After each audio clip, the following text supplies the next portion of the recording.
สบายดีพ่อแม่พี่น้องบ่สุขสุคนเบิดสุมงสุบอดเด้อพี่น้องเด้อวันนี้แม่ตาก็เข้าครัวคือเก่าแล้วพี่น้องมาเฮ็ดกินสิต้มไก่ย่างนะพี่น้องต้มนานเปื่อยต้มมาแบบชั่วโมงนึงแล้วยังบ่เปื่อยอยู่พี่น้องเอ้ยส่วนแฟนแม่ตากับพุ่นเบิ่งโทรทัศน์อยู่พุ่นไปเบิ่งเขาเจ้าเล่นกีฬาแข่งกีฬากันหมดแม่ตาก็เจ้าเพิ่นเบิ่งหยังตีเทนนิสบ่พี่น้อง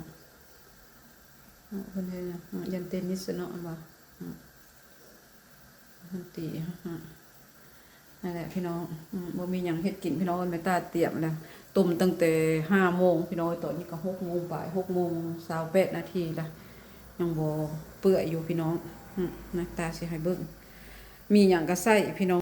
มีหยังแม่ตาก็ใส่ไปเห็นบ่มีในอันนี้นี่จักมันเอิ้นใหญ่เนาะภาษาฝรั่งเขาจะเอิ้นปัวซิชบ่พี่น้องก็ใส่กระโหดใส่มะอึพี่น้องใส่มันฝรั่งแม่ตาต้มนั่นแหละมันเหลือกินแม่ตาก็เอามาเฮ็ดไหม้นะพี่น้องเห็นบ่ไก่แม่ตาก็ได้ต้มไก่ย่างนะต้มนานเปื่อยตื่มน้ำตั้ง2 เทื่อแหละยังบ่เปื่อยอยู่พี่น้องบ่แม่ตาบ่มีหม้อก็กดเนาะต้องมีหม้อก็กดต้มมันสุกไวอยู่พี่น้องเห็นบ่ไก่ตัวนึงแม่ตาต้มเบิดเลยต้มมันเปื่อยก่อนมันบ่เปื่อยก็กินบ่ได้พี่น้องจักหน่อยพุ่นแหละพี่น้องตาบ่ได้ใส่หยังดอกพี่น้องใส่แต่หอมหัวผักบัวใหญ่เห็นนะหัวบัวใหญ่แล้วหอมหัวใหญ่นะมันก็ใส่มะอึนั่นแหละผักก็ได้มะอึกะรสพี่น้องเอ้ยแครอทบ่แล้วก็มันฝรั่งเนาะก็ในปัวซิสคือตาว่ามันบ่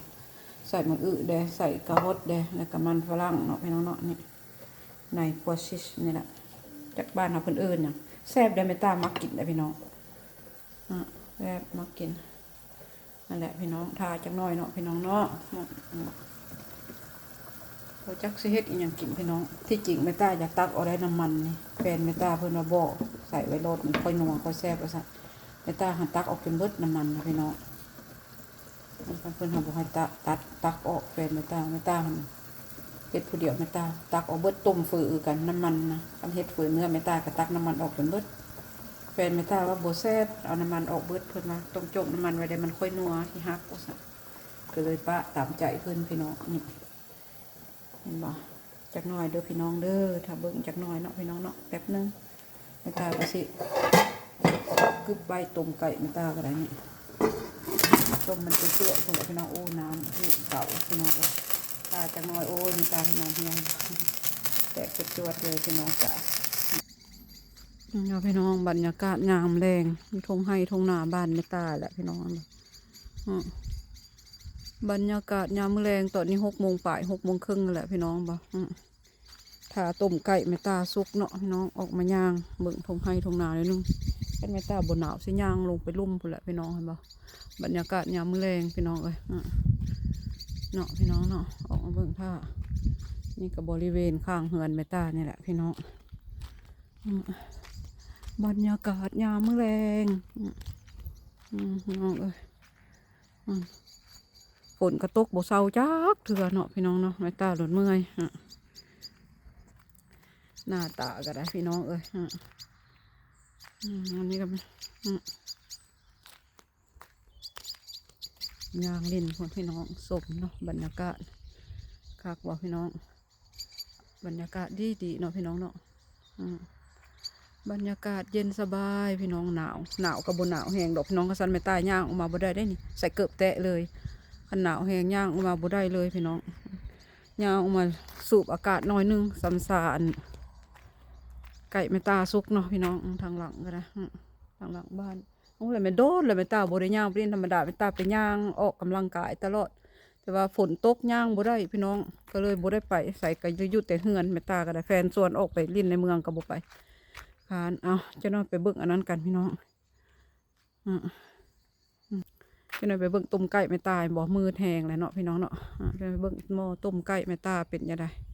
เอาไปเบิ่งกันจักน้อยพี่น้องเดี๋ยวพี่น้องเดี๋ยวแป๊บนึงนะมาเบิ่งกันพี่น้องเป็นยังไงได้ระบบยังไง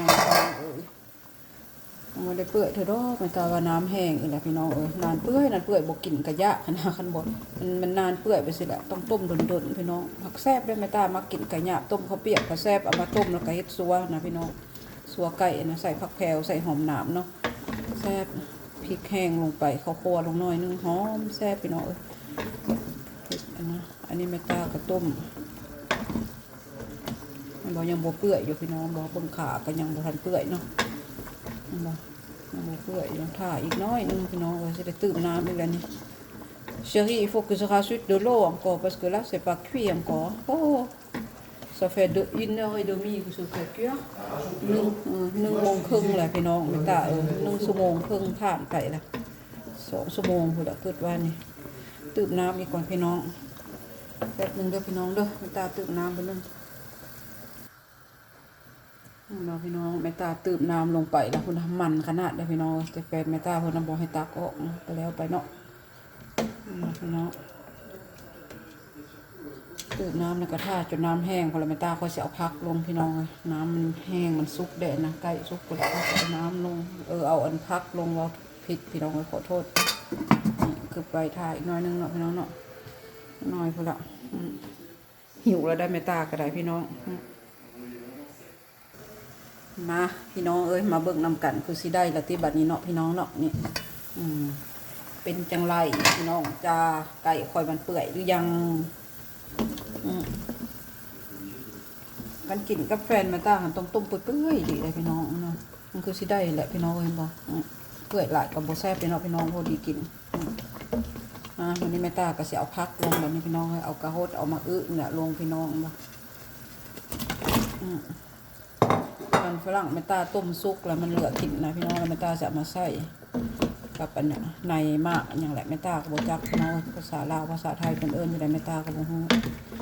แม่ตามักใส่น้ำแบบสีเดียวพี่น้องเลยต้มอันนี้เฮ็ดแบบมันกินต่างเข้าเลยนะพี่น้องต้มมันสุกเลยแล้วแม่ตาก็เสียว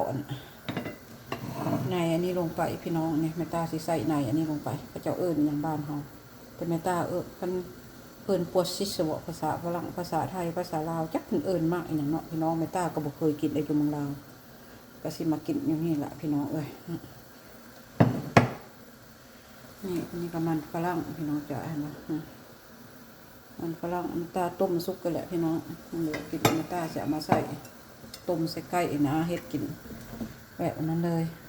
แต่มันก็ขาดอยู่ในเครื่องบุกบดอกพี่น้องนี่แหละพี่น้องทาเบิกมากนี่เล็กน้อยพี่น้องจ๋า